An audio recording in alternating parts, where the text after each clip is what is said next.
آقا فرماتے ہیں پھر ہم نے جہنم کا مشاہدہ کیا. اللہ کے رسول فرماتے ہیں میں نے دیکھا کہ کچھ لوگ ہیں جو جہنم کے درختوں کے اندر، آگ کے درختوں میں الٹے لٹکے ہوئے. اللہ سن لیں اس کو.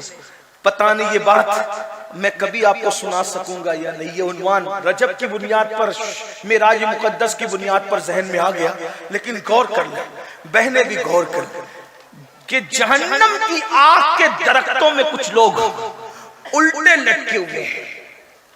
الٹے بھائیو، اگر ایسی کمرے میں بھی کسی کو الٹا لٹکایا جائے تو یہ کوئی چھوٹی موٹی بات نہیں. جہنم میں آگ کے درختوں کی شاخوں پر، ہائے کہنے والا کون؟ صادق الوعد الامین مصطفیٰ کریم رؤوف الرحیم صلی اللہ علیہ وآلہ وسلم فرما رہے کیا جہنم کے آگ کے درختوں پہ الٹے لٹکے ہوئے لوگوں کو جب ہم نے دیکھا، پوچھا جبریل یہ کون لوگ ہیں؟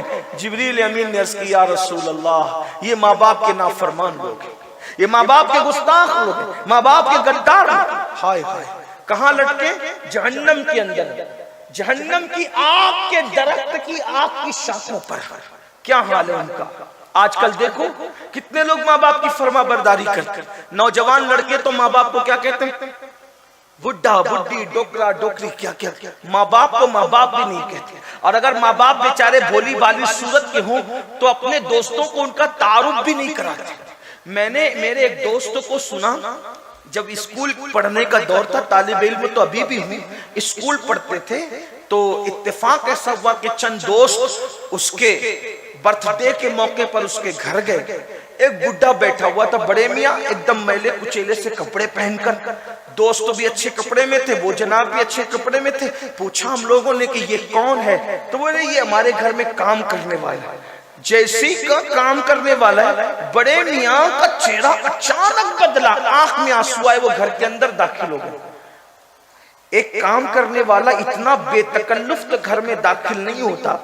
جب بعد میں پتہ کیا گیا تو معلوم پڑا کہ وہ اس کا باپ تھا، لیکن میلے کچیلے کپڑوں کی بنیاد پر اور بھولی بھالی صورت کی بنیاد پر وہ اپنے دوستوں کو بتانا نہیں چاہتا تھا کہ یہ میرا باپ ہے. اتنے بدبختی پہ لوگ اتر آتے ہیں. اللہ اکبر. سنو، اب میں نے نماز کی فضیلت بیان کی، یہ بھی بزرگوں نے فرمایا جس سے ماں باپ ناراض ہو جاتا ہے اللہ اس کی نمازیں بھی اس کے منہ پہ مار دیتا ہے. یعنی نمازیں بھی ان کی قبول نہیں ہوتی جس سے ماں باپ ناراض ہو جائے، جو ماں باپ کا دل دکھائے. اس کا مطلب یہ ہے کہ مسجد جانے سے پہلے ماں باپ کا چہرہ دیکھو.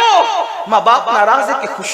بلکہ ایک معیار دیا، ایک تھرمامیٹر دیا، ایک چیک کرنے کا طریقہ دیا.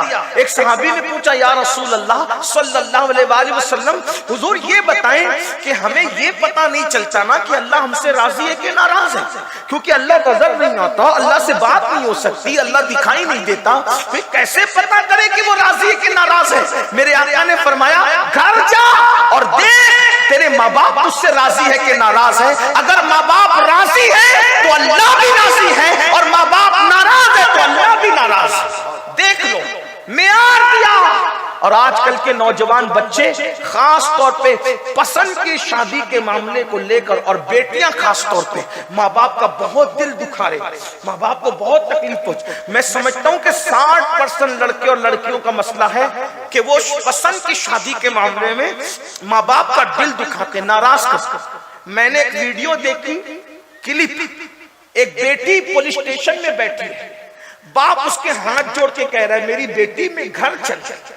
اپنے گھر چل کے بات کریں گے تو اس کو بھوت سوار ہے، کسی منکر اسلام کے ساتھ، کسی مشرک کے ساتھ شادی، وہ آنے کو تیار. بہت ساری بیٹیاں تو پولیس اسٹیشن میں یہ کہہ دیتی ہے کہ ہم ان کو پہچانتے نہیں کہ ہمارے ماں باپ ہیں. میں حفظ ما تقدم کے تحت، یعنی جیسے بیماری سے پہلے ویکسین لگتی ہے، اسی ویکسین کے تحت یہ بات اپنے جوانوں کو اور اپنی بیٹیوں کو بتانا چاہتا ہوں. میری قوم کی بیٹیوں، ماں باپ کا دل دکھا کر جب سجدے میں بہار نہیں آ سکتی تو ماں باپ کا دل دکھا کر شادی میں کیسے بہار آ سکتی؟ ماں باپ کا دل دکھا کے جب حج نہیں ہو سکتا قبول اللہ کی بارگاہ میں تو شادی میں خوشیاں کیسے ملتی ہے؟ زندگی میں جب بھی تم اپنے ماں باپ کا دل دکھاؤ گے تو دنیا میں اللہ تم سے خوشی چھین لے گا، کبھی تمہیں خوشی نہیں دے گا۔ ماں باپ کا دل دکھانے والے در در کے بھکاری بنتے ہیں، ان کا بڑھاپا بڑا دردناک آتا ہے۔ ماں باپ کا دل دکھانے والا کبھی کسی سے راحت نہیں پاتا، کبھی کسی سے سکون نہیں پاتا۔ یاد رکھنا، سب لٹانا پڑے لٹا دو، مگر کبھی ماں باپ کا دل مت دکھانا، اس لیے کہ جو ماں باپ کا دل دکھاتا ہے اللہ اس کو دنیا ہی میں ذلیل کر کے ذلت کی موت عطا کرتا ہے۔ اور یہ بھی سن لو، جو ماں باپ کا دل دکھاتا ہے مرتے وقت اس کی زبان پہ کبھی کلمہ طیبہ جاری نہیں ہوتا۔ ہم تو دیکھ رہے ہیں نا، اس دنیا میں روزانہ الگ شہر جاتے ہیں، ہزاروں لوگوں سے ملاقات ہوتی ہے، مگر اللہ اکبر بڑی معذرت کے ساتھ دنیا دار تو دنیا دار، کچھ لوگ دین دار کہلا کر بھی آج ماں باپ کی وہ عزت نہیں کر پا رہے ہیں جیسی عزت کرنے کا ان کا حق تھا۔ کچھ لوگ کیا سمجھتے ہیں، روٹی کپڑا مکان ماں باپ کو دے دو، بہت بڑا تیر مار لیا۔ یاد رکھنا، صرف روٹی کپڑا مکان دینے پر ماں باپ کا حق ادا نہیں ہوتا۔ اللہ اکبر، یاد رکھنا، ماں باپ کو جب تک اپنا آقا نہ مانو دل سے اور خود کو ان کا غلام نہ مانو، اس وقت تک بات نہیں بنتی۔ امام اہل سنت سیدی اعلی حضرت، جن کے مسلک کا ہم نعرہ لگاتے ہیں، جن کا نام ہمارے مسلک کی پہچان ہے، حقانیت کی پہچان ہے، وہ امام اہل سنت اعلی حضرت رحمت اللہ علیہ لکھتے ہیں کہ جب اپنے ماں باپ سے بات کرنے کا وقت آئے، ابھی صرف بات کی بات ہو رہی، بات کرنے کا وقت آئے تو ڈائریکٹ مت بات شروع کیا کرو، فرماتے ہیں پہلے ان سے اجازت لیا کرو کہ ہم تم سے بات کر سکتے ہیں۔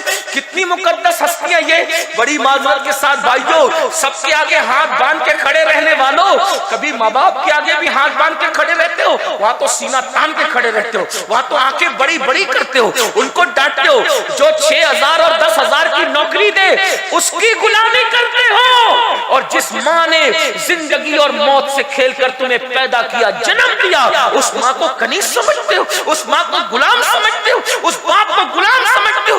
تیار ہو جاؤ ماں باپ کے غداروں، ذلیل ہونے کے لیے تیار ہو جاؤ، کلمے سے موت کے وقت محروم ہونے کے لیے تیار ہو جاؤ، جہنم کے درختوں پر الٹے لٹکنے کے لیے تیار ہو جاؤ۔ کتنی بڑی داڑھی کر لو، کتنے ہی کلمے پڑھ لو، کتنی نمازیں پڑھ لو، کتنی روزے رکھ لو، میرے نبی نے جو کہہ دیا سو کہہ دیا، تمہارے منہ سے جو نکلی وہ بات ہو رہی۔ اللہ کے رسول فرماتے ہیں ماں باپ کا دل دکھانے والا مرتے وقت اس کی زبان پہ کلمہ نہیں آئے گا، وہ ذلیل ہو کے مرے گا، وہ رسوا ہو کے مرے گا۔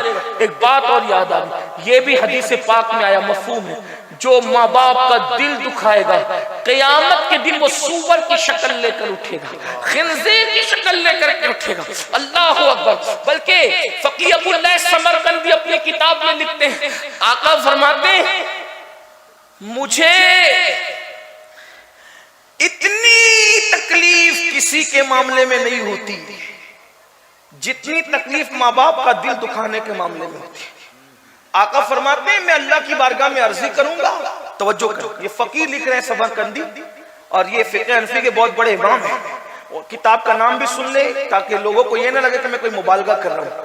قرۃ العیون نام کی کتاب ہے، اب تو اردو میں بھی شائع ہوئی ہے، اس کو دیکھنا، انٹرنیٹ پہ دیکھنا، توجہ کرنا، توجہ کیجیے۔ آقا فرماتے ہیں میں اللہ کی بارگاہ میں ماں باپ کے گستاخ، نافرمان اور غداروں کے لیے سفارش کروں گا، سجدہ کروں گا عرش کے نیچے۔ اللہ فرمائے گا محبوب آپ ان کے لیے تکلیف مت کیجیے، توجہ کریں۔ اللہ کے رسول کو اللہ کہے گا محبوب آپ ان کے لیے سفارش نہ کریں، آپ تکلیف نہ فرمائیں۔ آقا فرماتے ہیں پھر میں سجدے سے سر اٹھاؤں گا اور میں جنت میں رہوں گا تو میں وہ ماں باپ کے غدار اور نافرمان بھلا دیے جائیں گے، مجھ سے بھلا دی جائیں گے، کیونکہ اللہ پاک فرماتا ہے کہ ہم آپ کو نہیں بھلائیں گے مگر جو چاہیں گے بھلا دیں گے، جس میں حکمت ہوگی بھلا دیں۔ حضور فرماتے ہیں کہ میرے ذہن سے وہ بھلا دیے جائیں گے، پھر بہت عرصے کے بعد مجھے وہ یاد آئیں گے، پھر میں سجدہ کر کے اللہ سے کہوں گا مولا وہ ماں باپ کی جو نافرمان تھی، نافرمانی کرتے تو انہیں بخش دے۔ اللہ فرمائے گا محبوب تم اس معاملے میں زحمت مت کرو، تکلیف نہ کرو، میں مفہوم پیش کر۔ دوسری بار بھی حبیب کو روکا جائے گا، محبوب توجہ کریں، غور فرمائیں، مسلمانوں کس راستے جا رہے ہو؟ میرے جوانوں، ممبئی میں کام کرنے جاتے ہو، کلکتہ میں کام کرنے جاتے ہو، دلی میں کام کرنے جاتے ہو، سعودی اور دبئی اور یمن کہاں کا کام کرنے جاتے ہو، ادھر تمہارے ماں باپ انتظار کرتے ہیں کہ میرے بیٹے کا خیریت کا فون تو آئے، لوگ خیریت کا فون بھی نہیں کرتے اپنے ماں باپ۔ جن لڑکیوں سے ناجائز تعلقات قائم کر رکھے 3-3 گھنٹہ ان کو مناتے رہتے ہیں، اور ماں باپ کو کوئی جھوٹے منہ بھی پوچھنے کو تیار نہیں. اور اللہ کے رسول کیا فرماتے ہیں میں دوسری بار سجدہ کروں گا، میرا اللہ فرمائے گا حبیب آپ زحمت نہ فرمائیں، روک دیا جائے. حالانکہ اس میں عربی الفاظ حضور علیہ السلام نے کچھ اور فرمائے، میں بہت ادب کے بعد دائرے میں اس کا صرف مفہوم پیش کر رہا ہوں. پھر آقا فرماتے ہیں تیسری بار میں وہ یاد آئیں گے، پھر میں سجدہ کروں گا، میں اللہ کی بارگاہ میں عرض کروں گا مولا ان کے ماں باپ مجھے بتا دے، یہ جو نافرمان لوگ ہیں ان کے ماں باپ مجھے بتا دے تو میں ان کو منا لوں. آقا کو یعنی اپنے ماں باپ سے زیادہ حضور ہم سے پیار کرتے ہیں. ماں باپ ناراض ہو کے بیٹھے جنت میں اور نافرمان جہنم میں، اور آقا 3 بار سفارش کر چکے اور اللہ پاک اپنے حبیب کو روک رہا ہے کہ محبوب ابھی آپ جلدی سفارش نہ کریں. حتیٰ کہ تیسری مرتبہ جب سفارش کر کے آقا فرمائے عرض کریں گے مولا اس کی ان کے ماں باپ کو بتا دے میں ان سے ملاقات کر کے ان کو منا لوں، تو اللہ پاک ماں باپ سے ملائے گا. اور پھر آقا فرماتے میں ان کے ماں باپ کو لوں گا اور ساتھ میں لے کر کے کہوں گا دیکھو تو صحیح تمہارے بچوں کا حال کیا ہے، ان کو معاف کرو. وہ کہیں گے حضور انہوں نے ہمیں بہت ستایا، ہم نہیں معاف کرتے. آقا فرماتے اللہ ان کو بتا تو یہ جہنم کے اندر ان کو دکھا کہ ان کے بچوں کا کیا حال ہے. تو وہ دیکھیں گے کہ جہنم کے درختوں میں لٹکے ہوئے ان کو بغیر آنکھ کے، بغیر کان کے، بغیر منہ کے فرشتے عذاب دے رہے ہیں اور ان کی چیخیں نکل رہی ہیں، وہ آہو بکا کر رہے ہیں. تو وہ ماں باپ بھی رو پڑیں گے. تو آقا فرماتے میں کہوں گا دیکھو تمہاری اولاد کا کیا حال ہے. تو تب وہ ماں باپ کہیں گے یا رسول اللہ ہم کیا کریں. تو آقا فرماتے ہیں آقا کہ میں کہوں گا ان کو معاف کر دو. ادھر ماں باپ معاف کریں گے، ادھر میں عرض کروں گا مولا ماں باپ نے معاف کر دیا اب کو بھی معاف کر دے. تو اللہ تعالیٰ تب ان کو معاف فرمائے گا اور ان کو جہنم سے نکال کر کے جنت میں داخل کیا جائے. غور فرمائے آقا فرماتے ہیں جتنی اذیت مجھے ماں باپ کے نافرمانوں سے ہوتی ہے یا ہوئی ہے اتنی اذیت